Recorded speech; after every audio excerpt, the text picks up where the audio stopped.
Hello అండి. So ఈరోజు మనము మైకేల్ క్లార్క్ గురించి డిస్కస్ చేసుకుందాం. ఆస్ట్రేలియాలో 2015వ సంవత్సరంలో వరల్డ్ కప్ గెలవడంలో తనది కీలక పాత్ర అండ్ తను కెప్టెన్ కూడా.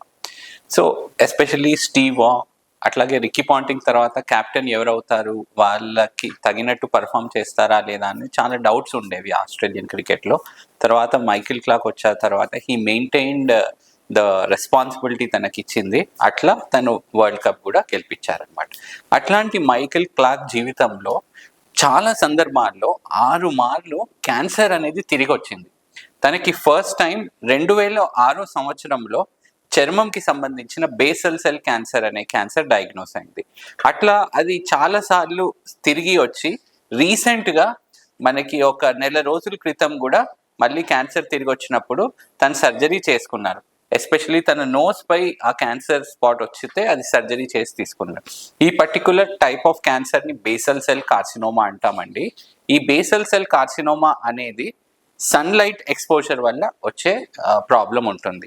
ఇది అత్యధిక శాతం ఆస్ట్రేలియాలో అక్కడ ఎక్కడైతే ఓజోన్ పొర తక్కువగా ఉందో యూవీ లైట్ ఏదైతే సన్లైట్లో ఉండేదో అది పెనిట్రేట్ అయి వస్తుంది.